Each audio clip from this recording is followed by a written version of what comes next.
শিক্ষকের সবাইকে স্বাগত। নমস্কার, আমি পবিত্র দাস।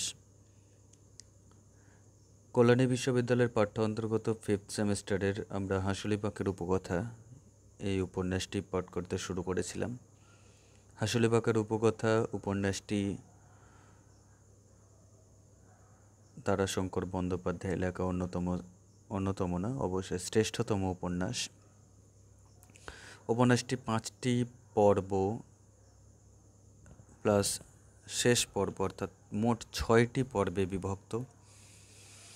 প্রথম পর্বে আমরা 4টি অধ্যায় পাঠ করেছিলাম এখন পর্যন্ত। আজকে পাঠ করব তার প্রথম পর্বের শেষ অধ্যায়, অর্থাৎ 5 নম্বর অধ্যায়।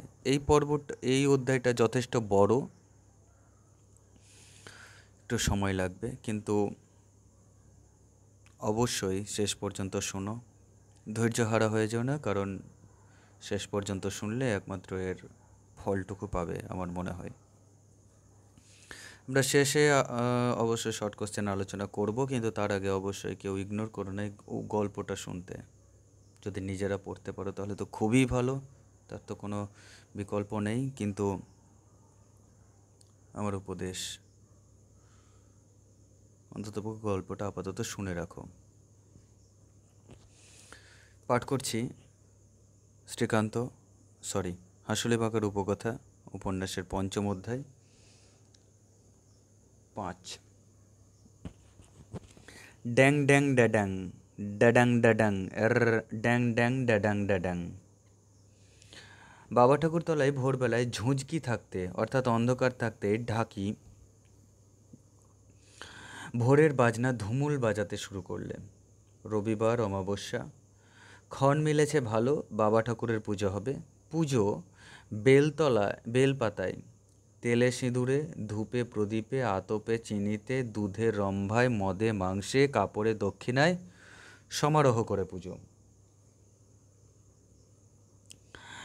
ঢাক বাজবার আগেই ওঠে কাহার পাড়া, মেয়ে পুরুষে।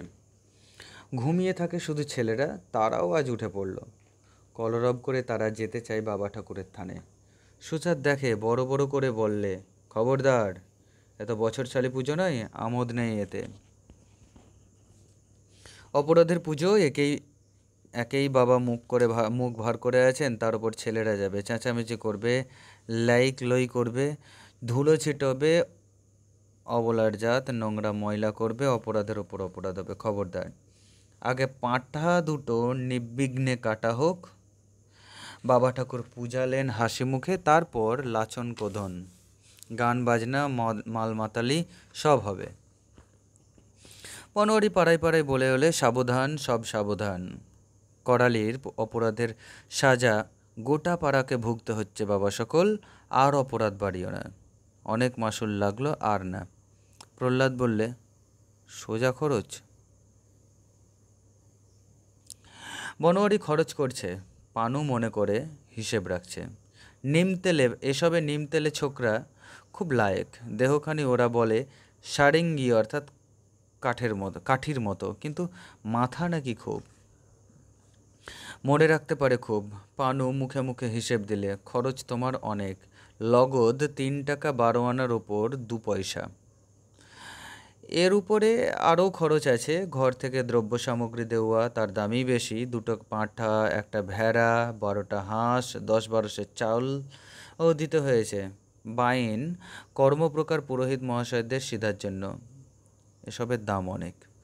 সকালবেলা থেকে 3টে প্রহর বেলা পর্যন্ত মজুরি খেটে যারা 5 আনা রোজ পায়, অর্থাৎ মাসিক 9 টাকা 6 আনা মাত্র যাদের আয়, তাদের কাছে অনেক বই কি। সুতরাং কাহারদের জীবনে একটা সমারোহ এবং রোমাঞ্চকরও বটে। রোমাঞ্চটা আরও প্রবল হয়ে উঠল বাবা ঠাকুরের থান পরিষ্কারের সময়। শেয়াকুলের ঝোপ কাটবার সময় সে ঝোপগুলোর ভিতরে উইডিপি থেকে বেরিয়ে পড়ল 3-3টে আলকেউটে। কেউটেকে ওরা খুব ভয় করে না। কোপাইয়ের তীরে জঙ্গলের মাঠে আলকেউটের বাস চিরকাল। ওদের সঙ্গেই একরকম বাস।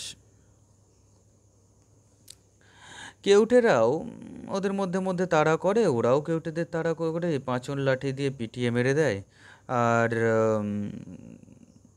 তবে জাত সাপ নাকি ব্রাহ্মণ, ওদের মেরে তাই সম্মান করে আগুনের ডাহ অর্থাৎ দাহ করে। বাবা ঠাকুরের থানে কেউটের কিন্তু অন্য অর্থ হলো।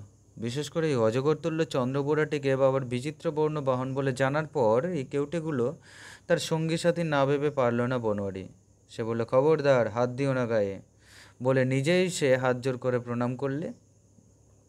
সাপ তখন মাথা তুলে দাঁড়িয়ে ফোঁসাচ্ছে, মধ্যে মধ্যে মাটিতে ছোবল মারছে, কিন্তু এগিয়ে আসতে তাদেরও সাহস নাই। বেদে জাতের গায়ের গন্ধে সাপ তাদের বেদে বলে জানতে পারে, ভয় পেয়ে ছুটে পালায়। কাহারদের গায়ের গন্ধে ওরা তেমনিই বোধহয় ভয় পায়, এগিয়ে আসতে চায় না সহজে। বনোয়ারি সাপদের বললে, যা যা যা বাবারা, চলে যা, খানিকটা সরে যা, লড়ে লাগে অর্থাৎ নরে নাগে বাস করতে নাই। এখন তোরা সরে যা, তোমাদের প্রভু আমাদের বাবা ঠাকুর, তার পুজোটি সেরেলি, তারপরে তো তোমাদের আবার সস্থানে পরমেশ্বরী হয় না কেন।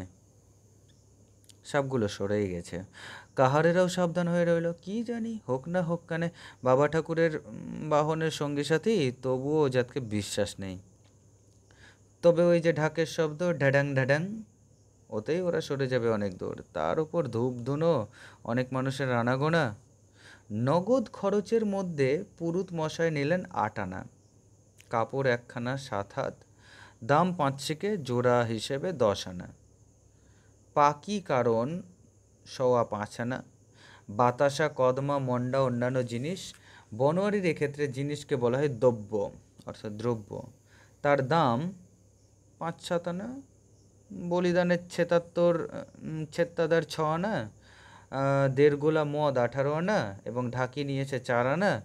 বাকি 4 আনায় তেল, সিঁদুর, ধূপ, ধুনো, ধুনুচি, প্রদীপ ইত্যাদি। ছাগলের 2টো মুড়ির একটা নিয়েছে পুরুত, মুড়ি অর্থাৎ মাথা, 2টো মুড়ির একটা নিয়েছে পুরুত, একটা ছেত্তাদার। ঢাকি নিয়েছে ভেড়ার মাথাটা। কাপড়খানা পুরুত নিয়েছে। সকলেই খুশি হয়ে গিয়েছে, বলে গিয়েছে, পুজো নিখুঁত হলো মুরব্বি, শুধু একদিন দেরি হয়ে হলো এই যা, শনিবারটা পাওয়া গেল না। তা হোক। পুরুত বললেন, রবিবার অমাবস্যা খুব ভালো, অমাবস্যা রবিবার মৎস্য খাবে 3 বার।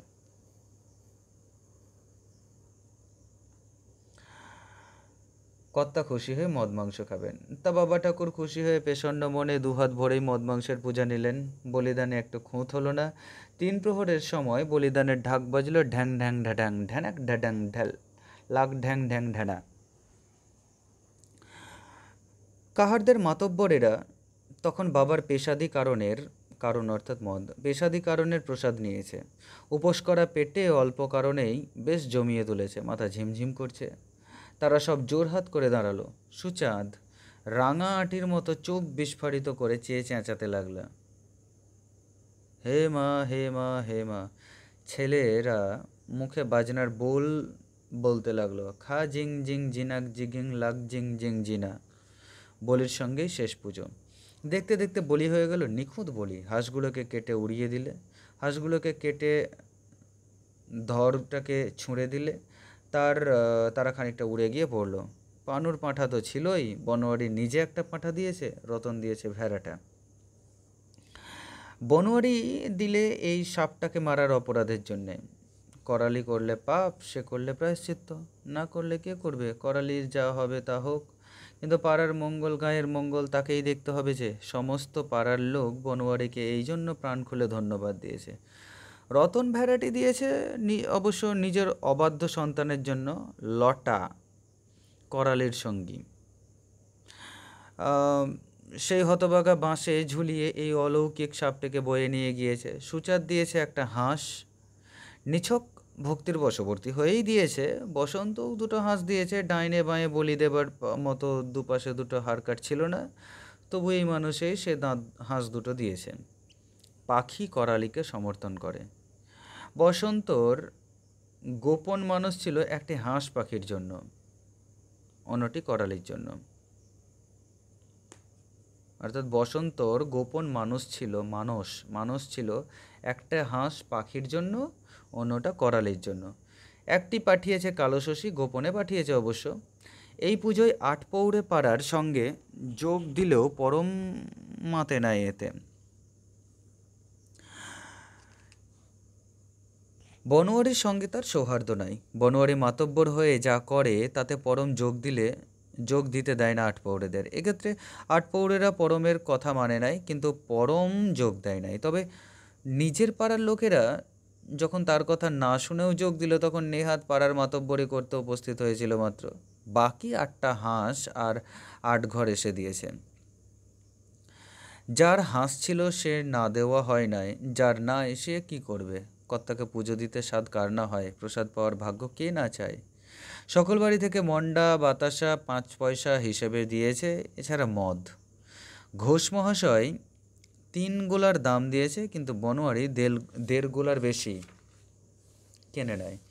1.5 গোলা কিনে তারই আবরণে ভেন্ডরকে ফাঁকি দিয়ে গ্রামেই তারা আরও 3 গোলা মদ নিজেরাই করে নিয়েছে। পুজো হয়ে গেল, এইবার নিশ্চিন্ত। চলো সব চলো, বাবা ঠাকুরের বাতাসা পেশাদ লাও, জল খাও, রান্নাবান্না করো। জয় বাবা ঠাকুর, হে ভগবান মঙ্গল করো তুমি। হঠাৎ ভিড় ঠেলে এসে দাঁড়ালো করালি, তার হাতে 3টে হাঁস, পিছনে নসুবালা আর পাখি। মাতব্বর, আমি 3টে হাঁস বলিদান দেবো। বনোয়ারি দুঃসহ ক্রোধে স্থিত দৃষ্টিতে তার দিকে চেয়ে রইল। এ কি উৎপাত, এ কি বিঘ্ন? রাগে তার মুখে কথা ফুটল না। গোটা কাহার পাড়ায় স্তব্ধ হয়ে রইল। এগিয়ে এলো পানু। সে তার শীর্ণ লম্বা হাতখানা লম্বা করে বাড়িয়ে রাস্তা দেখিয়ে বলল, ভাগো। ভাগো? করালি প্রশ্ন করলে। হ্যাঁ, নিয়ে যাও তোমার হাঁস, তোমার বলি লেয়া হবে না। লেয়া হবে না? না, চিৎকার করে উঠল মাতব্বর। বনোয়ারি এগিয়ে এলো এবার, বললে, চিৎকার কিসের? পানার মুখ ভেঙে দেবো আমি। কি বলছে শুনেছ? কি বলছে? আমার হাঁস নেবে না, বলি দিতে দেবে না? হ্যাঁ, নেবে না, আমার হুকুম। কেনে? নেবে না কেনে? না, নেবে না, তোমাকে নাকে খত দিতে হবে। বাধা দিয়ে করালি উঠল। নাকে খত দিতে হবে? হ্যাঁ, জরিমানা দিতে হবে সকলের ছামুনে অর্থাৎ সামনে। থাক, এই করলে তবে নেবে আমার হাঁস? হ্যাঁ। লইলে নেবে না? না। করালি আর কোনো কথা না বলে পটপট করে হাঁস 3টের মুন্ডু 2 হাত দিয়ে ছিঁড়ে ফেলে দিয়ে বলল, কর্তা, খাবে তো খাও, না খাবে তো খেও না, যা মন তাই করো। আমাদের হাঁস খাওয়া নিয়ে কথা, আমাদের বলিদান হয়ে গেল। বলে মুখে বলিদানের বাজলার বোল আওড়াতে চলে গেল। খা ঝিং ঝিং জেনাক পুজো। মুন্ডুগুলো ছুঁড়ে ফেলে দিয়ে হাঁসগুলোকে নিয়ে চলে গেল। গোটা পাড়াটা স্তম্ভিত হয়ে রইল। শুধু বনোয়ারি হেঁকে উঠল, যাক, ওকে যেতে দাও। চলো সব বাড়ি চলো, জল খাও, একবার বাবাকে ডাকো। বলেই সে ডেকে উঠল, শিব ধর্মরঞ্জ অর্থাৎ ধর্মরাজ। সবাই সমবেত কণ্ঠে হেঁকে উঠল। ঢাক বাজতে শুরু করলো। পুজোর শেষে ড্যাং ড্যাং ড্যাড্যাং ড্যাং ড্যাং ড্যাং ড্যাড্যাং ড্যাং লম্বা করে বাজনা। শেষ হলো, পুজো শেষ। অশুভক্ষণে করালি, অশুভক্ষণে ওর জন্ম। এমন পুজোটিতে এমন অস্বস্তি এনে দিল দিক, সে ভাববার অবকাশ নেই বনোয়ারির। পুজো শেষ হলেই কাজ শেষ হলো না। অনেক কাজ, মাতব্বরির সহজ কাজ নয়। অনেক বিবেচনা করে করতে হয়, অনেক ভাবতে হয়। প্রসাদ বিলি করতে হবে, মিষ্টির প্রসাদ, বলিদানের প্রসাদ, কারণের প্রসাদ। যেসব লোক বাড়ি থেকে হাঁস এবং অন্যান্য বলি যায় না, তাদের বাড়িতে দেবার জন্য প্রত্যেক বলি থেকে 2টি করে পা কেটে নিয়ে একত্র করে কুটে তাই ভাগ করে পাঠিয়ে দিতে হয় তাদের বাড়ি। নিজের বলিটির আর 2টি পা ছাড়িয়ে ঘোষমশাইয়ের বাড়ি পাঠিয়ে দিতে হবে। নিজেই সে চলল 2টো নিয়ে। তার আগে নিজের পোশাক পরিচ্ছদটি সে ভালো করে দেখে নিলে। বাহ, বেশ হয়েছে, ঠিক আছে। পরনে আজ তার পরিষ্কার একখানা হাঁটু বহরের কাপড়। তার কোঁচাটি উল্টে নিয়ে কোমরে গুঁজেছে, কাঁধে পরিষ্কার করা গামছাখানি পাট করে ঝুলিয়েছে, কপালে পড়েছে সিঁদুরের ফোঁটা। মাংস পেয়ে ঘোষ খুশি হলেন খুব। একটা সিগারেট দিলেন বনোয়ারিকে, বললেন, হ্যাঁ, আজ একটা মণ্ডল মাতব্বর বলে মানাচ্ছে বটে, তাই এর সঙ্গে একটা সিগারেট না হলে চলবে কেন? বনোয়ারি সেটাকে কানে গুঁজে ভক্তি সহকারে প্রণাম করে বাড়ি ফিরল। 2 বাটি মদ খেয়েছে সে এর আগেই। একটু বেশ নির্ভয় ঠেকছিল দিন দুনিয়া। সে বললে, আশীর্বাদ, সব আপনকারের আশীর্বাদ। ঘোষবাড়ির নক্ষীর এঁটোকাঁটায় বনোয়ারির পিতিপুরুষের জীবন। আবেগে কেঁদে ফেললে বনোয়ারি। সান্ত্বনা দিতে গেলে ফ্যাসাদ বাঁধবে। ও অভিজ্ঞতা মেজ ঘোষের সোপার্জিত। ধমক দিলেও ওদের মনে বড়ই লাগে, তাও অজানা নয়। সুতরাং তিনি সংক্ষেপে বললেন, সে হবে বনোয়ারি, কাল হবে সেসব কথা। ওদিকে তোমার পাড়ায় আজ অনেক কাজ, দেখো যেন কোনো অঙ্গহানি না হয়। বনোয়ারিকে এখন বিদায় করতে পারলেই বাঁচেন ঘোষ। একে কাহার তাতে মাতাল হয়েছে, গায়ে দুর্গন্ধ উঠছে, কিন্তু মাতাল বনোয়ারির কথা সহজে শেষ হবে কেন? সে বললে, আজ্ঞে হ্যাঁ, 100 বার জ্ঞানবানের কথা। তবে বনোয়ারির জীবন থাকতে সেটি হবেন না, খুন খারাপই হয়ে যাবে। ওই করালি, ওই যে হারামজাদা বদমাস, অক্তের তাজে মেরে ফেলালে দেবতুল্য সাপ্যটাকে। ওর আমি কি না করি দেখেন, তাড়াবো ওকে, আমি এখান থেকে তাড়াবো। বড় ঘষবো বলে, বেশ বেশ, এখন বাড়ি যাও। সন্ধে হয়ে গেল, আজ পুজো দিয়েছো, কর্তার ওখানে আজ একটা পিদিম দিও। ঢাকিটাকে একবার ধুমুল দিতে বলো যেন। যাও, এখন ব্যবস্থা করো গিয়ে। বনোয়ারি এবার তাড়াতাড়ি উঠে দাঁড়ালো। একটা ব্যবস্থা, তার ভুল হয়ে গিয়েছে। ঠিক কথা, ওরা জ্ঞানবান লোক, অনেক বিদ্যে ওদের। ওদরের মধ্যে এমন আছে, এমন প্রয়োজনীয় কথা ঠিক ওদের মনে পড়বেই তো। সে হাত জোর করে বলে, আজ্ঞে আমি আজ যাই। হ্যাঁ এসো। এমন ক্ষেত্রে গম্ভীর ভাব রক্ষা করতে মেজ ঘোষ অদ্বিতীয়। অন্য সকলে অল্প অল্প হাসছিল, কিন্তু ঘোষ একেবারে গম্ভীর, যেন কোনো সম্পত্তি নিলামে ওঠার সম্পর্কে চিন্তান্বিত মুখে আলোচনা করছেন তার ভারপ্রাপ্ত কর্মচারীর সঙ্গে। বনোয়ারি চলে গেল, খুব দ্রুত পদে হনহন করে চলল। প্রদীপ দিতে হবে, ঢাকিকে বলতে হবে বাবার থানে ধুমুল দেওয়ার জন্য। তার হয়েছে এক মরণ। এই যে মাতব্বরি, এর চেয়ে ঝকমারির কাজ আর কিছু নাই। রাজার দোষে রাজ্যনাশ, মণ্ডলের দোষে গ্রাম নাশ। প্রজার পাপে রাজ্য নষ্ট, গ্রামের পাপে মণ্ডলের মাথায় বজ্রপাত। হে ভগবান! পাড়ায় এসেই হাঁকডাক শুরু করে দিলে, পিদিম পিদিম চাই একটা, কাঁচা কাপড়ের সলতে দে, ভাঁড় ছেঁকে তেল দে, অন্য সালের তেল দিস না যেন। পানুকে সে পাঠালে বায়েনপাড়া, ধুমুল দিতে হবে। প্রদীপটাকে নিয়ে সে 2 পায়ে এগিয়ে থমকে দাঁড়ালো, বাতাস দিচ্ছে। তার স্ত্রী গোপালীবালা এগিয়ে এসে সেটাকে টোকা অর্থাৎ চুপড়ি দিয়ে ঢেকে দিলে। বনোয়ারি বলে, বাহ, হ্যাঁ, এসব কাজে মেয়েদেরই বুদ্ধি খোলে ভালো, ঠিক হয়েছে। প্রদীপটাকে টোকার আড়ালে দিয়ে সে চলল। কর্তার থানে যেতে হলে পথে 8 পৌড়ে পাড়ার উপর প্রান্তের ঝাঁকড়া বটগাছতলাটা পার হতে হয়। বড়ই অন্ধকার স্থান। টোকার আড়ালে প্রদীপের আলো ঢেকে গেছে, গাছতলাটা থমথম করছে। হঠাৎ একটা শব্দ শুনে বনোয়ারি থমকে দাঁড়ালো। কে ফোঁস করে কাঁদছে যেন। কে কে গা? গাছতলায় একটা সাদা মূর্তি বসে রয়েছে। এগিয়ে গেল বনোয়ারি। কে? প্রদীপটার উপর থেকে টোকাটা সরিয়ে দিয়েই চমকে উঠল। কালো বউ, কালো শশী, এ কি এ কি? হ্যাঁ, সে কালো শশী বটে। বুকের ভেতর যেন ঢাক বেজে উঠল। অন্ধকারে এই গাছতলায় একটা কালো শশী একা। মনের দুঃখে ঘর ছেড়ে এসে কালো শশী কাঁদছিল। পরম তাকে বেশ ঘা কতক দিয়েছে। গোপনে সে যে হাঁস বলি পাঠিয়েছিল বনোয়ারির কাছে, সে কথাটা পরমের কাছে গোপন থাকে নাই, কেউ বলে দেয় নাই, কিন্তু পরম নিজেই ধরে ফেলেছে। কর্তার ওখানে পরম একবার গিয়ে দাঁড়িয়েছিল, পুজো না দিলে প্রণাম জানাবার জন্য গিয়েছিল। সেই সময় বলি দেবার জন্য যখন হাঁসটার মাথায় সিঁদুর দিচ্ছিল পুরুত, তখনই তার সন্দেহ হয় হাঁসটা তার বাড়ির হাঁস বলে, কিন্তু সেখানে কোনো গোল করে নাই। বাড়ি এসে হাঁসের হিসেব করে দেখেছে, হ্যাঁ, একটি হাঁস কম। অমনি বাক্যব্যয় না করে কালো শশীকে ঘরে পুড়ে নিষ্ঠুরভাবে প্রহার করেছে। এবং এ গোপন পুজো দেওয়া যে কালো শশীর কর্তার প্রতি ভক্তির জন্য নয়, পুজোর উদ্যোক্তা বনোয়ারির প্রতি প্রীতির আতিশয্যের নিদর্শন, সেই কথাটা অত্যন্ত কুৎসিত ভঙ্গি করে পরম তাকে বারবার করে বলেছে। আমি কবে মরবো তাই জানি না, লইলে সব জানি, সব বুঝি, বুঝেছিস? পরিশেষে কয়েকটা কুৎসিত অশ্লীল সম্বোধনে সম্বোধিতও করেছিল কালো শশীকে। প্রহারের বেদনার জন্যই সে রাগ করেছে, এবং সেই ক্ষোভের মধ্যেই সুযোগ পেয়ে তার অভিমান জেগে উঠেছে তার অদৃষ্ট এবং বিধাতার উপর। তাই ঘর ছেড়ে গ্রামের বাইরে গাছতলায় বসে সে কাঁদতে এসেছে।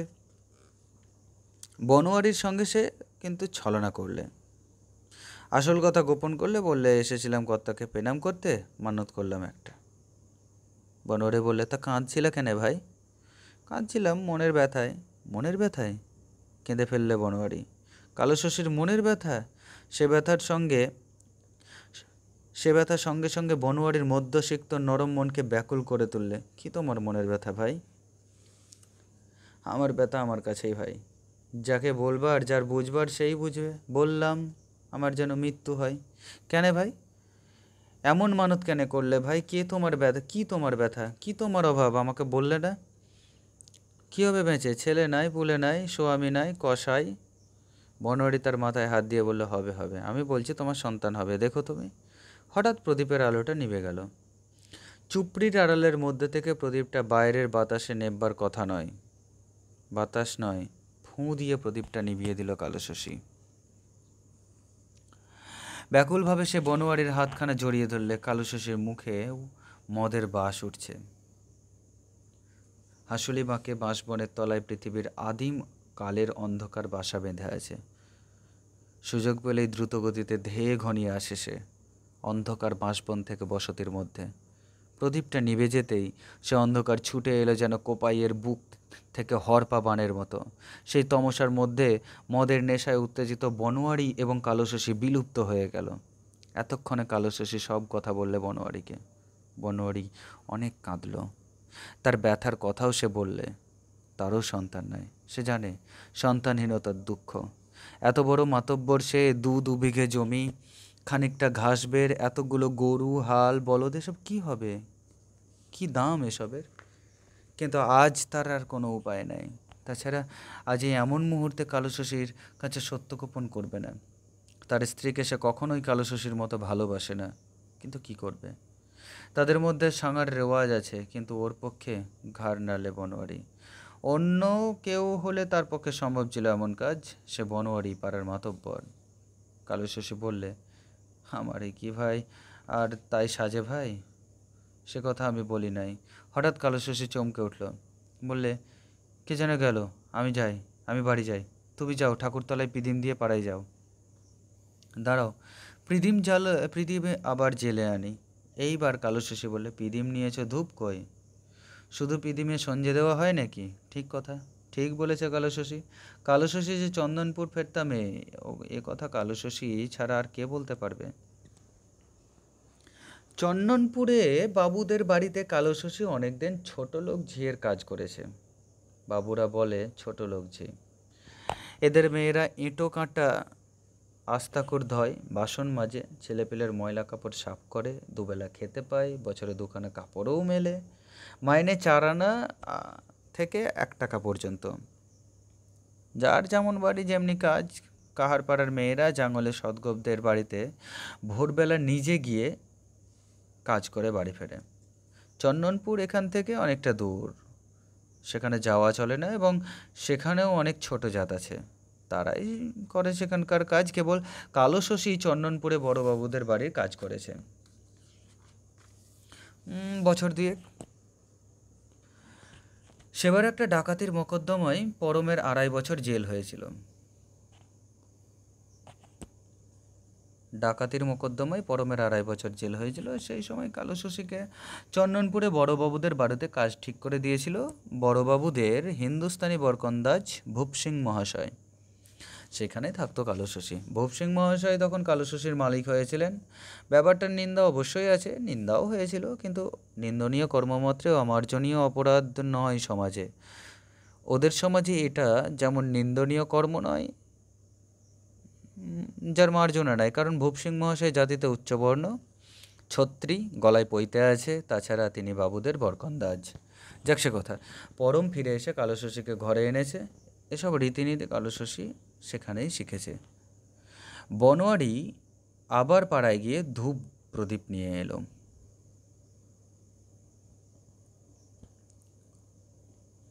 প্রদীপটা কয়েক মুহূর্ত জ্বলেই নিভে গেল বাতাসে। ধূপটা পুড়তে লাগলো। কর্তাতলার সরীসৃপ কুলের প্রান্তরের মধ্যে বাতাসের সঙ্গে ঘুরতে লাগলো। ওদিকে গ্রামের মধ্যে তখন মাতন লেগেছে, ঢোলক বাজছে, গান চলছে সমবেত কণ্ঠে। আহ, তবু আজ পাগল কাহার নাই। পাগল কাহার বাঁশবাদীর গায়েনদার গান বাঁধে, গান গায়, সে থাকলে আরও জমতো। এও বেশ জমেছে, বয়স্কদের মোটা গলার সঙ্গে ছেলেদের মিহি জোরালো মিঠে গলার সুর, সিংহের সঙ্গে সানাইয়ের মতো মিহি মোটা সুরের শিল্পময় বুনন বুনছে। মেয়েরাও মদ খেয়েছে, তাদেরও বসেছে স্বতন্ত্র আসর। সে আসরের মূল গায়েন সুচাঁদ। সে আজ খুব বেশি। কর্তার পুজো হয়ে গিয়েছে, পুজোর মতো পুজো, বলিদান, ঢাক, মদ, কোনো খুঁত নেই। পাকি আধশের দুধ ধরে এমন বাটির 3 বাটি মদ খেয়েছে সে। সুচাঁদ নাচছে এখনও, গান গাইছে কখনো কখনো, বলছে সেকালের রোমাঞ্চকর গল্প, তাদের আমলের মনে মনে রং ধরাধরির কথা, কে ছিল কার ভালোবাসার মানুষ। উচ্চ হাসি হেসে সেই সব কথাই বলে যাচ্ছে। কখনো বলছে নীলকুঠির আমলের সাহেবদের গল্প, কুঠি উঠে গেল কাহারদের কষ্টের কথা। কাহার পাড়ার সে এক মন্বন্তরা। আমার মা বলতো, বাবার মা বলতো, সে এক ভীষণ অবস্থা, অর্থাৎ ভীষণ অবস্থা। হাড়ির ললার ডোমের দুর্গতি। বান এলো, সেই বানে কুঠি ভাসলো, তা কাহার পাড়া?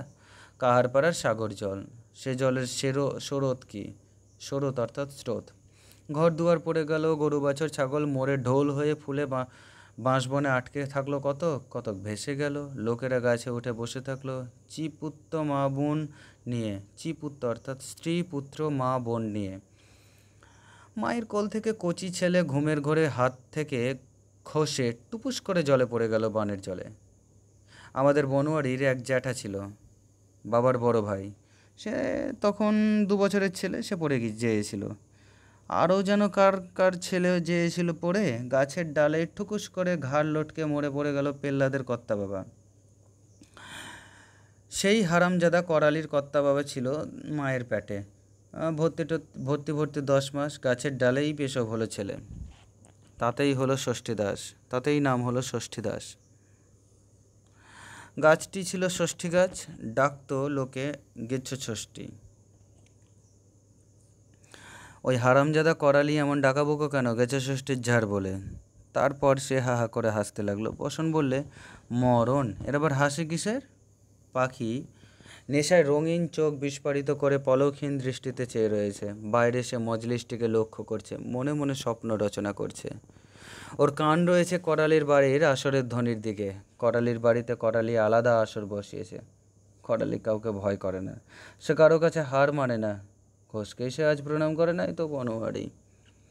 সেই মুন্ড ছেঁড়া হাঁস 3টে রান্না করছে। চন্দনপুর থেকে বোতলবন্দি পাকি মদ এসেছে। নসুবালা নাচছে, জমে উঠেছে আসরে তাদের। পাখির মন নাচছে। আষাঢ় মাসে ঘন ঘটা করে মেঘ এলেই তালচড়ুই যেমন নেচে নেচে ওড়ে, তেমনিভাবে উড়ে যেতে ইচ্ছে করছে। তার মনের রঙের সঙ্গে মদের নেশার উত্তেজনা যোগ দিয়েছে। সে যাবেই করালির বাড়ি। এদের মজলিসটা ভাঙলে হয় কি, নেশাটার একটু খানিকটা জমলে হয়। ওদিকে সেই ডাকা বুকর অর্থাৎ করালির মজলিস ভাঙলে হয়। তার সংকল্প আজ দৃঢ়। সুচাঁদ গাল দেবে, দিক বনোয়ারি শাসিয়েছে, শাসাক। সে মানবে না কারো শাসন। সে ছুটে গিয়ে ঝাঁপিয়ে পড়বে তার বুকে। বনোয়ারি আজ পাড়ার মজলিসে বলে দিয়েছে, যদি আপন আপন থাকতে চাও তো সে ভালো কথা, যার যা খুশি করো, কারোর দায় হাই কারোর নাই, কে মরলো কে থাকলো দেখা দেখি নাই, বাস ভালো থাক কথা। আমি বাঁচি, মাতব্বরি আমি চাই না, করব না। আর তা যদি না হয়, দায় যদি পুড়তে হয় আমাকে, তাহলে আমার কথা মেনে চলতে হবে। ওই করালির মতন চাল চলন এসব চলবে না। কথাটা সে বলবার সময় 2-3 বার পাখির দিকে চেয়ে কথা বলেছে। বলুক। নিমতেলে পানু, ওই লিকলিকে চেহারা, ধূর্ত চাউনি ভরা চোখ, ওই দুষ্টটাই সর্বাগ্রে সমর্থন করেছে বনোয়ারিকে। যত নষ্টের মূলে ওই করালির নামে ওই 7খান করে লাগিয়েছে। সেদিন চন্দনপুরে সাপটা নিয়ে যাবার সময় কী সব কথা করালি বলেছিল, তাই একটাকে 7খানা করে লাগিয়েছে। ওই নষ্টই তুলেছিল পাখির কথা। ফুট কেটে বলেছে, বসন আর পাখিকে শুধাও কথা, তারা তোমার কথা মানবে তো? করালি উঠানে পাখির যে ফাঁদ পাতা আছে, হি হি করে সে হেসেছে। পাখি পাখা ঝাপটে নখ ঠোঁট মেলে আক্রমণ করতে পানুকে, কিন্তু তার আগেই বসন্ত তাকে থামিয়ে দিয়েছে। পাখির ওই একটা দুর্বলতা, মাকে সে দুঃখ দিতে পারে না। কি করে দেবে? মা তো তার শুধু মা নয়, পরাণের সখী। পাখি অকপটে বললে সকল তার কথা তার মাকে। বসন কখনো মেয়েকে তিরস্কার করে না। সে তার চুল বেঁধে মুখ মুছিয়ে দেয়, ঠাট্টা করে বলে, ভালো হয়েছে কিনা করালেকে সুধাস। এই মায়ের অপমান সে করতে পারে না, না তাকে দুঃখ দিতে পারে। সে জানে সে জানে করালির ঘরে গেলে কেউ তাদের কিছু করতে পারবে না, কিন্তু তার মা বসনকে সবাই বিধে মারবে। সেই ভয়েই এতদিন সে কিছু করে নাই। তবে আজ আর নয়, আজই সে যাবে। আজ যেন মন বলছে যেতেই হবে। ওহ, কি আষাঢ়ে গল্প বেঁধেছে দিদি বুড়ি, অর্থাৎ সুচাঁদ। তার শেষ নাই। টুকরো টুকরো করে এই গল্প, এই 18 বছর বয়সের গোটা জীবনটাই শুনে আসছে পাখি। অরুচি ধরেছে তার ওই গল্পে। বিশেষ করে আজ এই মুহূর্তে হা হা করে হাসছে সুচাঁদ।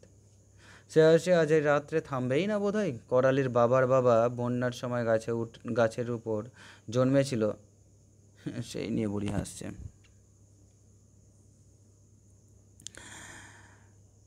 তা নিয়ে এত হাসি কিসের? বুড়ি ডাইনি ডাকিনি করালিকে দু চোখে দেখতে পারে না, সেজন্য কিন্তু হাসে নাই সুচাঁদ। বন্যার দুর্যোগ, গাছের ডালে জীবন বাঁচাতে মানুষ যখন বিব্রত, তখনও কিনা কাহার কাহার নিজে মন মাতানো রঙের খেলা। সে কথা বলতে গিয়ে সুচাঁদ না হেসে পারে। হায় হায় রে, কাহার কুলের মনে রঙের খেলার বিরাম নাই। কি মনেই তাদের দিয়েছিল বাবা ঠাকুর। বলতে বলতে হাত জোর করে প্রণাম করে সুচাঁদ। গাছের ডালে বসে মানুষ অনাহারে রয়েছে, শীতে কাঁপছে, হু হু করে বাদলার বাতাস বইছে, নিচে পাথার বান, কোপাইয়ের বুকে গো গো করে ডাক উঠেছে। সেই সময় কিনা ওই নিমতেলে পানুর ঠাকুরদাদার বাবার তৃতীয় পক্ষের পরিবার রং লাগালে আটপৌরেদের পরমের কর্তা বাবার সঙ্গে। ওরা ছিল এক গাছে, এরা ছিল এক গাছে। চোখে চোখে গিয়ে খেল হলো, কখন হলো দুজনের কে জানে। সেই দুর্যোগে কেই বা ওদিকে মন দেয়। পরমের কর্তা বাবার তখন ছোকরার বয়স, তার ওপর কুটির সাহেবদের 8 পৌড়ে, খাতির যত হাঁক ডাক তত। আর ছুরিরও তখন অল্প বয়স। বুড়ো স্বামী, ইংলি বিংলি সতীনপোর ঝাঁক। সে থাকবে কেন তার ঘরে? এমনিতেই থাকতো না। আশ্চর্যের কথা, মা তা দুদিন তর সইল না ওই গাছের উপরে বসে চোখে চোখে অং খেললে। ভোরবেলা সবাই ঢুলছে, শব্দ উঠল ঝপ, ব্যাস কেবল বনওয়ারির কর্তামা। ছেলের শোগে ঘুমোয় নাই। সে চেঁচিয়ে উঠল, সবাই জাগলো। দেখ দেখ কে পড়লো। নিমতেলে বুড়ো কেঁদে উঠল, ও মাতব্বর, আমার বউ পড়েছে। পড়েছে তো পড়েছে, যে গেল সে যাক, কী করবি বল, আর করবেই বা কী। বুড়ো কাঁদতে লাগলো, ও মা, সকাল হলে লোকে দেখলো আটপৌরেদের গাছে পরমের কর্তা বাবার ডালে বসে আছে সেই মেয়ে। আবার হাসতে লাগলো সুচাঁদ। রতনের স্ত্রী বললে, তাহলে মজার মনন্তরা বলো। সুচাঁদ এক মুহূর্তে হাসি থামিয়ে মদের নেশায় চোখ লাল বিস্ফারিত করে মুখ তুলে চাইলে। মাঝ উঠানে জ্বলছিল যে কাঠের পাতার ধুনিটা, তার 6টা পড়ল মুখে। হাড়ির মতো বুড়ির মুখখানা কেমন হয়ে উঠেছে যেন। সে বলে, মজা? হ্যাঁ, সে মজা যেন এখনও কখনো না হয়। মজা হলো তা পরেতে। বান নেমে গেল। ভিজে দেয়াল ওদ আর বাতাস পেয়ে, ওদ অর্থাৎ রোদ, ওদ আর বাতাস পেয়ে দুদ্দার করে ধসতে লাগলো। গাঁয়ের মাটি ভিজে সপ করছে, 4 আঙুল করে পলি পড়েছে, দাঁড়াবার থান নাই। গরু মরেছে, বাছুর মরেছে, ছাগল মরেছে, শুয়োর মরেছে, মানুষ মরেছে। চারিদিকে পচা দুর্গন্ধ। ধান চাল ভেসে গিয়েছে, কাঁথা কানি ভিজে ডবডব করছে। কুঠির সাহেবের চাকরের বেয়ারারা ছিল। সাহেব মেম মরেছে, কুঠি ভেসে গিয়েছে। কে গুরু কে গোসাই তার ঠিক নাই। মুনিব নাই, অক্ষে করবে কে? অক্ষে অর্থাৎ রক্ষে। আগের কালে বানস্ত, কাহার পাড়া ডুবতো, সাহেবরা ছিল। তারা বড় বড় তক্তা বেঁধে ভেলা করে কাহারদের নিয়ে যেত কুঠি বাড়িতে। চাল দিত, ডাল দিত, হুকুম দিত, খিচুড়ি না তো খাও। ঘর ভাঙলে ঘরের খরচ দিত, খোরাক দিত। কাহারেরা ছিল পাহাড়ের আড়ালে। ঝড় আসুক, ঝাপটা আসুক, বান আসুক, কাহারদের ভাবনা ছিল না। আর এবার কাহারদের পৃথিবী অন্ধকার হয়ে গেল, অর্থাৎ পৃথিবী অন্ধকার হয়ে গেল। সাহেব মলো, মেম মলো, কুঠি বিকিয়ে গেল। তার ওপর সেবার সে কি রোগ, ওগ অর্থাৎ রোগ। সে এক মহামরণ। জ্বর জ্বালা পেটের ব্যামো, কে কার মুখে জল দেয় এমনি হাল, 2-3 ঘর নির্বুন্নেদ হয়ে গেল, অর্থাৎ নির্বংশ হয়ে গেল, নির্বুনিয়াদ। তখন সব যে যার পরাণ নিয়ে পালাতে আরম্ভ করলো। কেউ গেল কুটুম বাড়ি, কেউ গেল ভিক করতে হেতা হতা, বিদেশ বুবয়ে কত জানা যে মলো তার ঠিকানায় নাই। তারপর দেশঘাট শুকলো। মা দশভূজার পূজার সময় যারা বেঁচে ছিল একে একে ফিরল গাঁয়ে। ফিরল যদি তো সে আর এক বিপদ, সে বিপদের কাছে বানের বিপদ কোথা লাগে। সাহেবদের কুঠি উঠে যেয়েছে, বেবাক জমিদারি হুক কিনেছে চৌধুরী। সেই যে যখের ধন দিয়েছিলেন কর্তা, সেই টাকায় সাহেবদের সব কিছু কিনে নিয়েছে চৌধুরী। ঘর নাই, দুয়ার নাই, আশ্রয় নাই, চাকরি নাই। কাহারেরা এসে অতান্তরে পড়ল। চোখে পৃথিবী অন্ধকার হয়ে গেল। কি হবে, কোথা হবে, কে চাকরি দেবে। সাহেবদের আমলে 2খানা পালকি, কুঠিতে 24 ঘন্টা হাজির থাকতো, 16 জন বেহারা মোতায়েন থাকতো। সাহেবরা ফি বেহারাকে জমি দিয়েছিল 10 বিঘে করে, আর বাস্তু ভিটে। জমি চাষ করো, খাও দাও, আর সাহেব ম্যামকে নিয়ে সবারই কাঁধে বেড়াও। তার ওপর বকশিস ছিল, হেতা হোতা, বিয়ে শাদির বায়না ছিল, আরও ছিল তোমাদের নীলের চাষ। তাও সবাই খানিক আধেক 2 বিঘা 5 বিঘে করতো। তারপরে তাদের সাহেবদের যখন দাঙ্গা হতো, এই ধরো কোনো ভদ্র সুদ্দুরের জমির ধান ভেঙে নীল বুনতে হবে, কি পাকা ধান কেটে নিতে হবে, তখন কাহারেরা ছিল সাহেবদের ডান হাত। সাহেবদের লেঠেল যত, ওই আটপৌরেরাও লেঠেলদের সঙ্গে লাঠি নিয়ে যেত। তারা পাহারা দিত, আর কাহারেরা হাল গরু নিয়ে যেত। পোঁতা জমি ভেঙে চষে মশে তছনছ করে নীল বুনে দিত। পাকা ধান হলে কেটে মেটে ছিঁড়ে ছুঁড়ে নিয়ে চলে আসতো বাড়ি। ধান যে যা আনতো সে তো পেতই, তার ওপর লগদ বকশিস। সে ছিল কাহারদের সোনার আমল। সাহেবরা গেল, কাহারদের কপাল ভাঙল। চোখে অন্ধকার দেখবে না কাহারেরা, আমলেই পাল্টিয়ে গেল। চৌধুরী বেবাক চাকরান জমি খাস করে নিয়েছে এখন। বলে, আমার তো পালকি বইতে হবে না 12 মাস, বেহারাদের 24 ঘন্টা হাজিরা থাকতেও হবে না, চাকরান জমি আমি দেবো কেন। কেড়ে নিল মা জমি বাড়ি সব গেল। অন্ধকার, ত্রিভুবন অন্ধকার। মা বুক চাপিয়ে কেঁদেছিল কাহারেরা। আমার মা বলতো, তখন আমার মা ভরা ভর্তি সমস্ত মেয়ে। তার 1 বছর পরে আমি পেটে হই।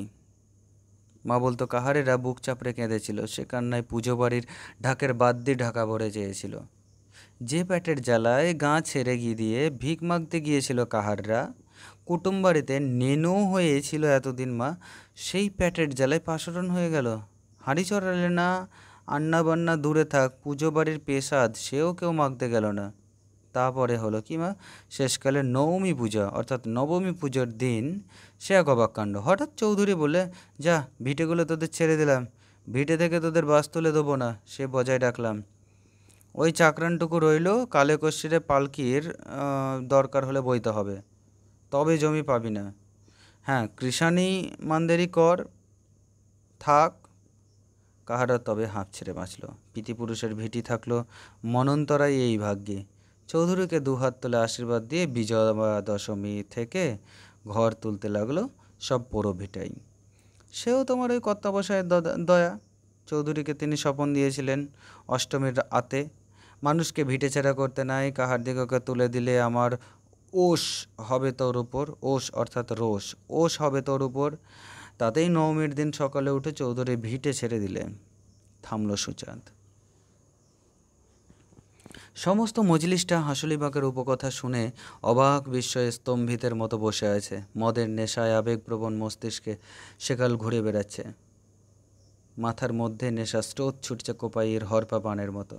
সে বানের উপর কল্পনার সেকালের নৌকা ভেসে বেড়াচ্ছে চৌধুরী বাড়িতে ভেসে আসা সেই যক্ষের নৌকার মতো। পঞ্চশব্দের বাজনা বাজিয়ে আলো ঝলমল যেন ঢেউয়ে ঢেউয়ে নড়ছে। সব ভাম হয়ে বসে আছে। কেউ ঢুলছে, কেউ যেন নাক ডাকছে, শব্দ উঠছে নানা রকমের, হাসি আসে শুনে। বসন বড় ঠান্ডা প্রকৃতির মেয়ে, সে মদও কম খেয়েছে। মৃদু হেসে রতনের স্ত্রী কুকুমকে বলল, মরণ, নাক ডাকছে কাটলো। ওটা প্রিন্টিং মিস্টেক, কুসুম হবে। কুসুমও চারিদিকে চেয়ে প্রশ্ন করলে, কে এলো? কার নাকে শুয়োর ঢুকলো বটে? ঘোঁত ঘোঁত করছিল গো। সুচাঁদ ওদের মুখ নাড়া দেখতে পেয়ে মুখটা এগিয়ে এনে প্রশ্ন করলো, পাখি এবার উঠে পড়লো বিরক্ত হয়ে। না, এরা আর ঘুমোবে না। এদিকে করালির ঘরের মজলিসের তেহাই পড়বে না। সে উঠে মাকে বলে, আমি শুতে চললাম মা, খেয়ে শুবি, আর খানিক বস। না। কুসুম চিমটি কাটলে বসনের পায়ে। কুসুম বসন্তের সখী, সে সবই জানে ভিতরের কথা। বসন্ত একটু এসে বলে, যা তাই, ঘুমোস না যেন। সুচাঁদ একটু বিরক্ত হয়ে বলে, কি বলছিস লো? চিৎকার করে বসন্ত বলল, পাখি শুতে চললো, তাই বলি ঘুমোস না যেন। সুচাঁদ সর্বাঙ্গে দুলিয়ে দুহাত নেড়ে একটা ছড়া কেটে বলতে যাচ্ছিল, কিন্তু সেই মুহূর্তে একটা জোর হাঁকে জেগে উঠল কোথা থেকে। হাঁসুলিবাকের অন্ধকার চমকে উঠল, সতর্ক হলো, ওহ, চৌকিদার হাঁক দিচ্ছে। সুচাঁদও চমকে উঠেছে। পাখিকে কথাটা তার বলা হলো না, তার বদলে বিস্মিত হয়ে বলে, ও মা গো, থানাদার হাঁক দিচ্ছে ইয়ের মধ্যে। বলি, হ্যাঁ বসন, ট্যানপুল পেরিয়ে গেল যখন। কখন? কই, বাদ্যির মতো শব্দ তো ওঠে নাই। সত্যি, ট্রেন যাওয়ার শব্দ এখনও ওঠে নাই। পাখি যেতে যেতে থমকে দাঁড়িয়ে গেল। মদ খেয়ে মেতে আনন্দের আর সীমে নেই।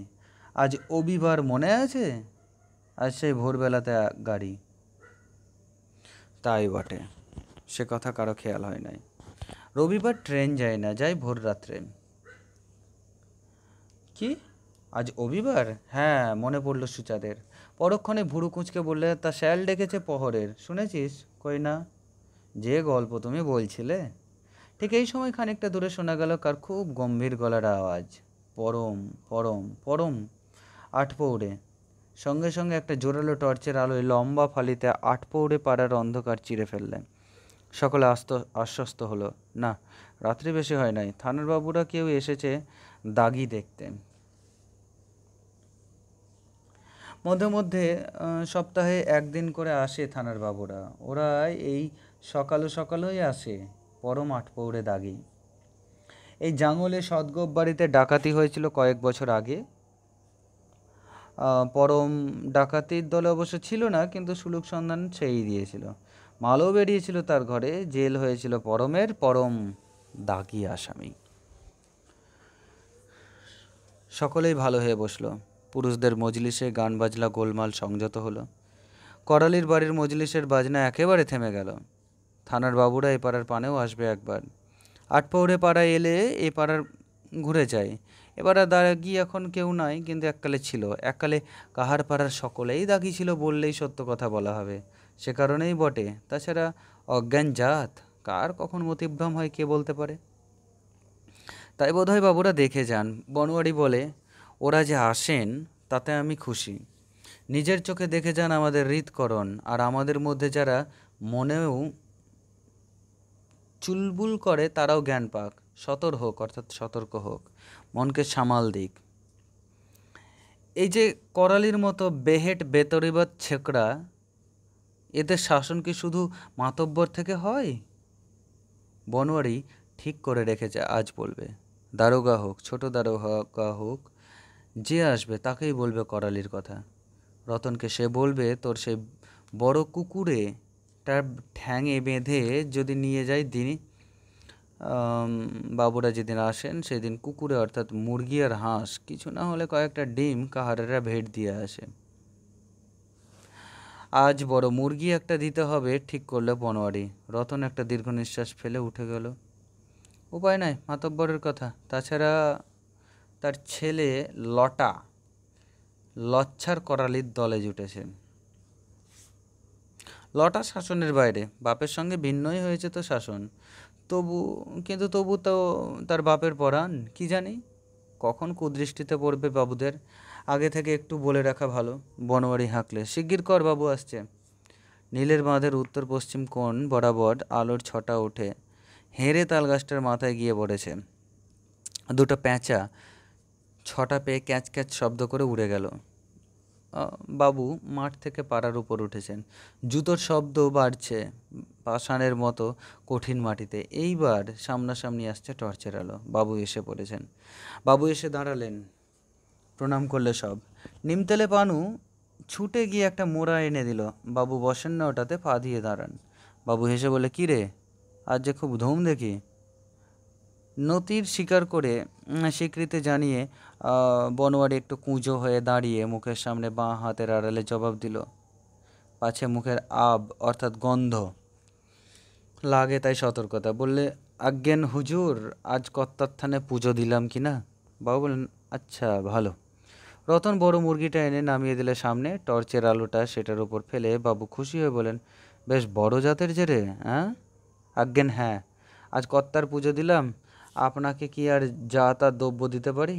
বেশ বেশ, তা তোদের মধ্যে করালি কার নাম? মনে মনে বিস্মিত হলো সকলে। বনোয়ারি চকিত অনুভব করলো বাবা ঠাকুর এর অদ্ভুত মাহাত্ম্য। ওফ, এরই মধ্যে করালির বদরীতি চরিত্রের কথা দারোগাকে তিনি জানিয়েছেন। মনে মনে বাবাকে প্রণাম করে বনোয়ারি বলে, আগে হ্যাঁ, ছড়াটা বড়ই আজ্ঞান, বেজায় আজ্ঞান অর্থাৎ অজ্ঞান। করালিকে অভিযুক্ত করার মতো বিশেষণ খুঁজে পেলেন না বনোয়ারি, কিন্তু দারোগা বললেন উল্টো কথা, হ্যাঁ বাহাদুর ছোকরা। ছোকরাকে পাঠিয়ে দিবি থানায়, বকশিস পাবে কিছু, গোটা 5 টাকা পাবে। বকশিস পাবে? হ্যাঁ, আমরা শিশের কথা ডায়েরি করেছিলাম, ওপরেও গিয়েছিল খবর। এখন যখন সাপটাই শীষ দিচ্ছিল আর সে সাপ এই ছোকরা মেরেছে, সে খবরও পাঠিয়েছি, 5 টাকা বকশিসও পাবে। বাবু চলে গেলেন। মুরগিটা নিয়ে গেল চৌকিদার। কাহার পাড়াটা বিস্ময়ে হতবাক হয়ে গেল। তাদের বিস্মিত মনের দৃষ্টির সামনে করালি যেন নূতন মূর্তিতে দাঁড়িয়ে হাসছে। গোলালো বুক ফুলে উঠেছে, গালে টোল খেয়েছে সুন্দর মিষ্টি হাসিতে, সুন্দর দাঁত, সাদা দাঁতগুলো ঝিকমিক করছে। মেয়েদের মজলিসে হঠাৎ গড় উঠল। করালির বকশিসের ব্যাপার নিয়ে কথা হচ্ছিল। হঠাৎ তাদের সুমুখ দিয়ে কে ছুটে পালিয়ে গেল। হাতের চুরি রিন রিন শব্দে বেজে উঠল। কে কে? পাখি পাখি। একজন জবাব দিলে পাখি ছুটে চলে গেল। পাখি পাখি ও পাখি, বসন্ত ডাকলো তারস্বরে। পাখি শুতে যাবার জন্য উঠেছিল। এই সময় এলেন ছোট দারোগা। সে দরজার মুখে ঢুকেছিল। ছোট দারোগা করালির নাম করতেই থমকে দাঁড়ালো। ব্যাপারটা শুনে সেও অবাক হয়ে দাঁড়িয়ে রইল কিছুক্ষণ। তারপর হঠাৎ দাওয়া থেকে লাফিয়ে নেমে মজলিসকে পাশ কাটিয়ে অন্ধকারের মধ্য দিয়ে সাদা কাপড়ের দোলায় খানিকটা ঝলক তুলে ছুটে বেরিয়ে গেল। বসন্ত ডাকতে ডাকতে বেরিয়ে এলো, পাখি শোন। পাখি দূর অন্ধকারের ভিতর থেকে জবাব দিল, না আমি চললাম। পাখি বললে, যার উপর মন পড়ছে আমি তারই ঘরে চললাম। আসলে বাঁকের উপকথায় তুফান বানে ঝাঁপ খেয়ে যুবতী বউ পালায়। যার উপর মন পড়েছে তার কাছের উপরে তার পাতা সংসারের গিয়ে ওঠে বসে। পাখির মা বসন্ত যৌবনে নিত্য রাত্রি বেশভূষা করে একাই চলে যেত চৌধুরী বাবুদের গাঁয়ের ধারের বাগানে। কোনোদিন ফিরত গভীর রাত্রে, কোনোদিন ভোরবেলা। পাখিও আজ চলে গেল ছুটে করালির বাড়ি। এরপর আসছে একটা কুৎসিত ঝগড়ার পালা। তারপর হয়তো লাঠালাঠি, মারপিট, মাথা ফাটাফাটি। করালি তো হটবার পাত্র নয়। ঝগড়ার পালাটা জমিয়ে তুলল সুচাঁদ। কর্কশ কণ্ঠে, উচ্চ কণ্ঠে এসে গালিগালাজ আরম্ভ করলে। করালির নিজের মা বোন কি কোনো স্ত্রীলোক আত্মীয় নয়? কিন্তু নসু দিদি আছে। নসু দিদি এতক্ষণ নাচছিল। পায়ে নুপুর বেঁধেই সে বেরিয়ে এলো ঝগড়া করতে। মেয়েদের মতো কোমরে কাপড় জোরে, দু হাতে বুড়ো আঙুল নেড়ে, অঙ্গ ফুলিয়ে সুচাঁদের সঙ্গে সমান জোরালো ভাষায় ঝগড়া জুড়ে দিল। সকলে উত্তেজিত হয়ে উঠেছিল, বিশেষ করে নিমতেলে পানু। হঠাৎ সকলে চমকে উঠল। একটা কঙ্কালসার মানুষ টলতে টলতে উঠে দাঁড়িয়েছে মজলিসের সামনে।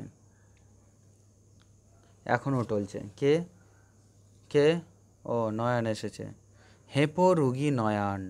এই নয়নের সঙ্গেই ছেলেবেলায় পাখির বিয়ে হয়েছিল। তখন অবশ্য নয়নের হাঁপানির রোগ ছিল না, এবং নয়ন তখন ছিল পাড়ার মধ্যে সবচেয়ে ভালো পাত্র। নয়নের ঠাকুরদাদা ছিল সেই আমলে কাহার পাড়ার মাতব্বর।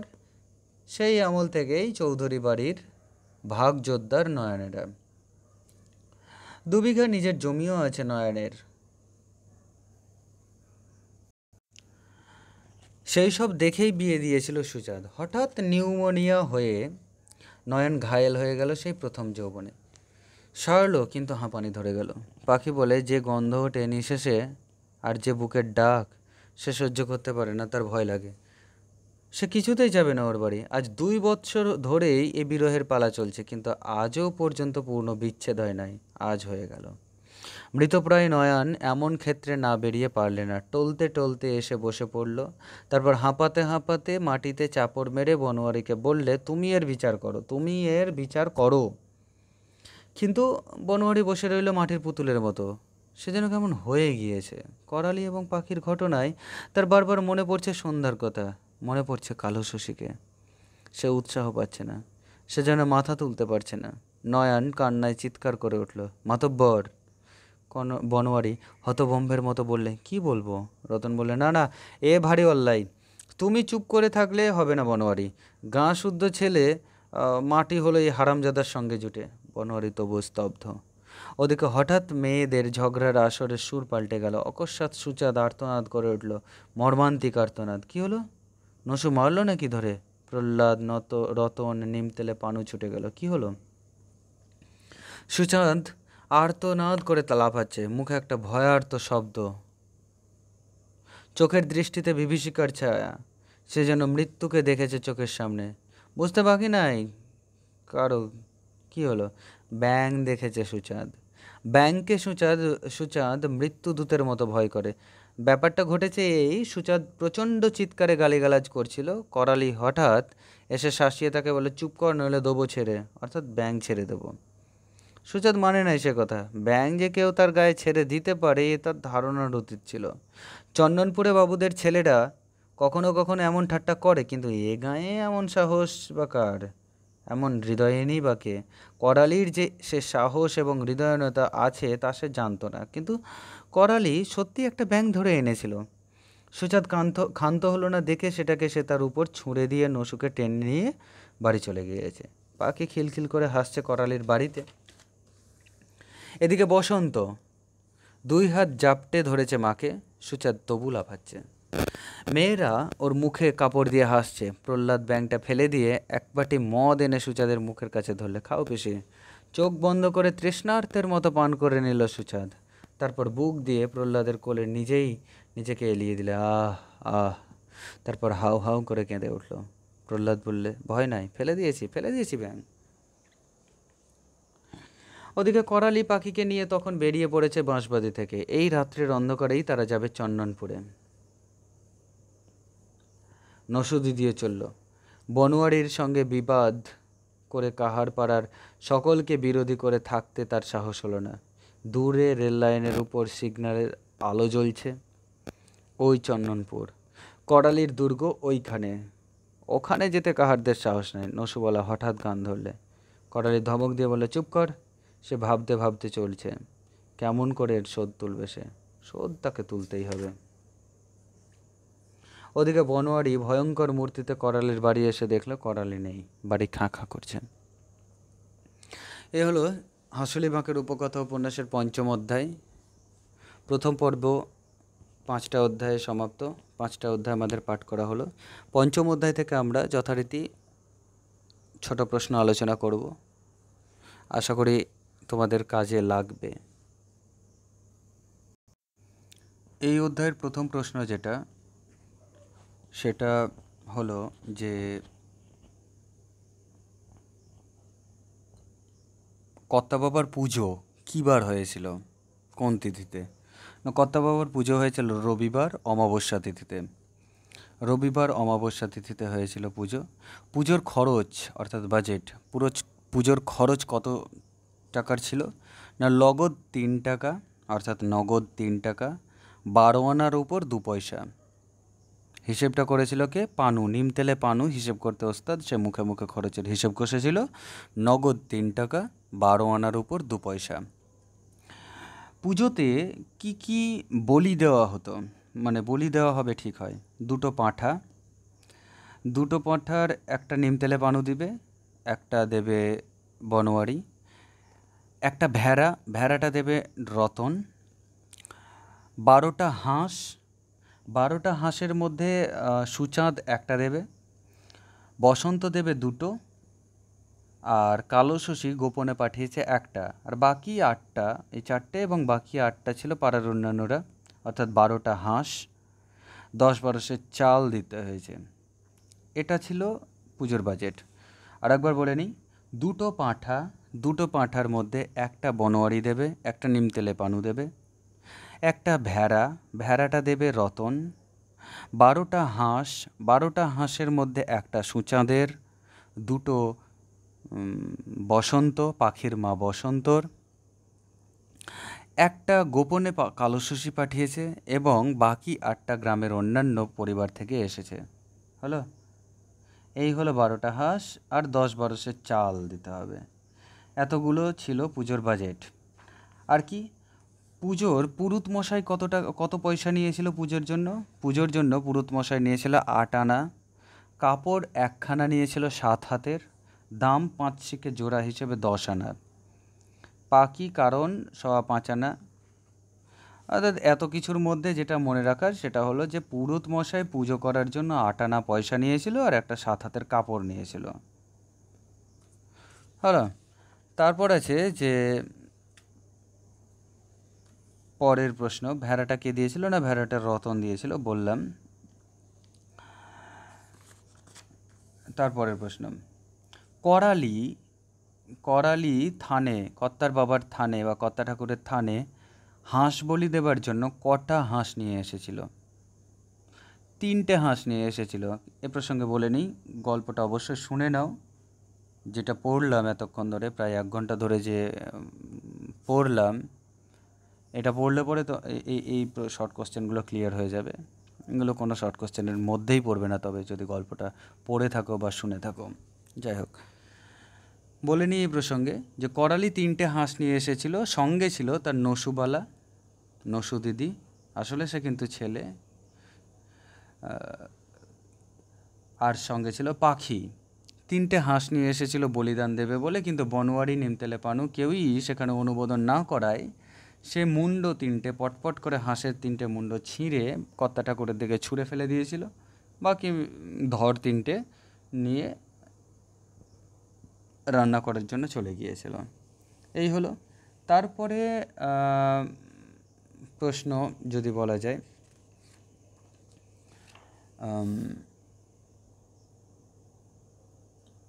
গোপালীবালা কে? না, গোপালীবালা তো বনোয়ারির স্ত্রীর নাম। সে গোপালীবালা যখন কর্তা ঠাকুরের থানে প্রদীপ দেওয়ার জন্য টোকা দিয়ে, অর্থাৎ ছোট ঝুড়ি দিয়ে ঢেকে দিয়েছিল, সেখানে বাতাস লাগার কথা নয়, তথাপি নিভিয়ে গিয়েছিল প্রদীপটা। কিভাবে নিভিয়েছিল না, কালো শশীর সাথে দেখা হবার পর কালো শিশি অন্ধকারের সাহায্য নিতে গিয়ে সে প্রদীপ ফুঁ দিয়ে নিভিয়ে দিয়েছিল। বনোয়ারির কয়টি সন্তান? একটিও নয়। কালো শশীর কয়টি সন্তান? একটিও নয়। অর্থাৎ বনোয়ারি এবং কালো শশী উভয়ই ছিল নিঃসন্তান। বনোয়ারির সম্পত্তি কতটা? 2 বিঘে জমি, খানিকটা ঘাস বের, এতগুলো গরু, হাল, বলদ, এতগুলো সম্পত্তি ছিল যে তার। এবং সবথেকে বড় কথা হলো সে গোটা কাহারপাড়ার মাতব্বর। কালো শশীকে চন্দনপুরে নিয়ে গিয়েছিল কে? কালো শশীকে চন্দনপুরে বড়বাবুদের বাড়িতে কাজ ঠিক করে দিয়েছিল বড়বাবুদের হিন্দুস্তানি বরকন্দাজ ভূপ সিং মহাশয়।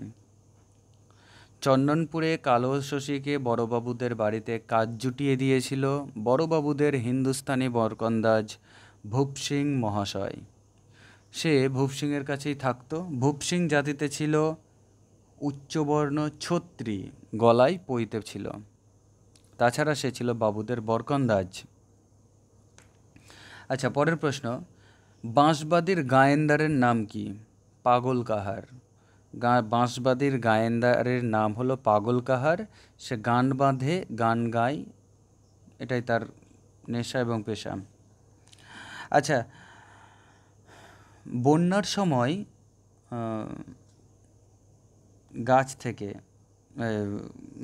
সময় গাছের উপরে কার জন্ম হয়েছিল বলে জানিয়েছে সুচাঁদ?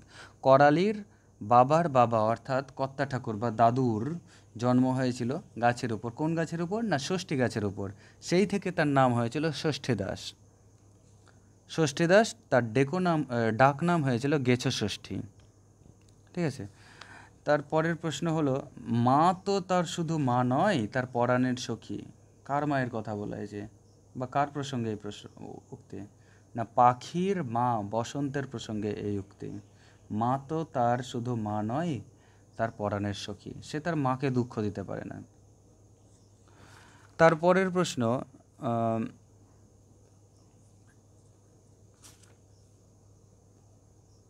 বসন্ত, পাখির মা বসন্তের সখীর নাম কি? কুসুম।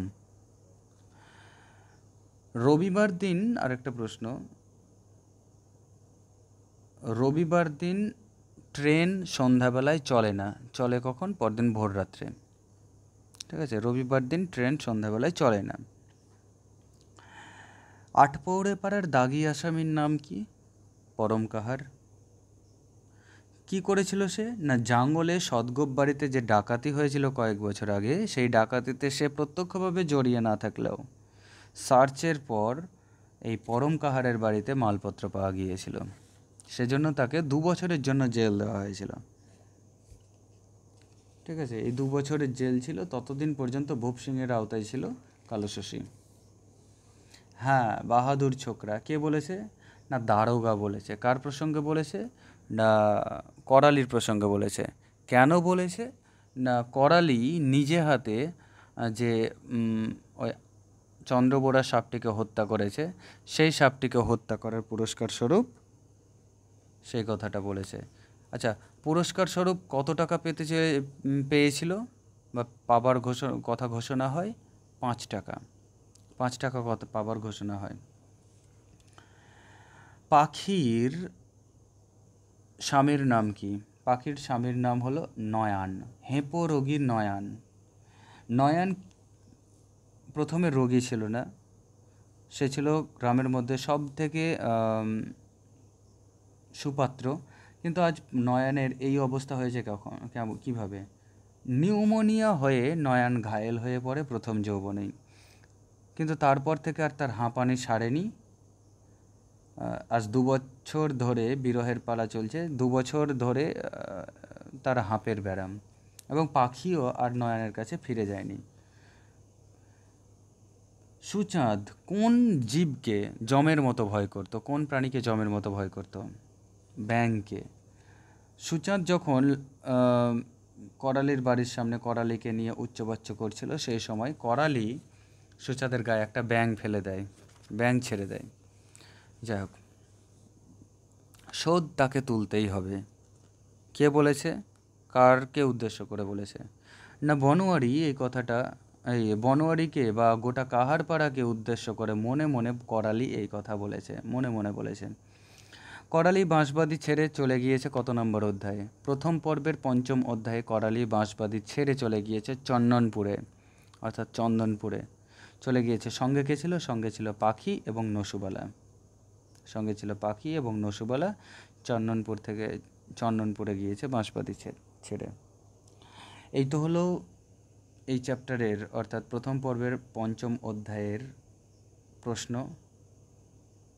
আমি বলবো গোটা 5টা অধ্যায় আগে পড়ে নাও, খুব ভালো করে পড়ে নাও, এবং সেখান থেকে যা কিছু শর্ট কোশ্চেন আলোচনা করা হলো এবং যেগুলো আলোচনা করা হলো না, সেগুলো তোমরা এই গল্প থেকে খুঁজে খুঁজে দেখো।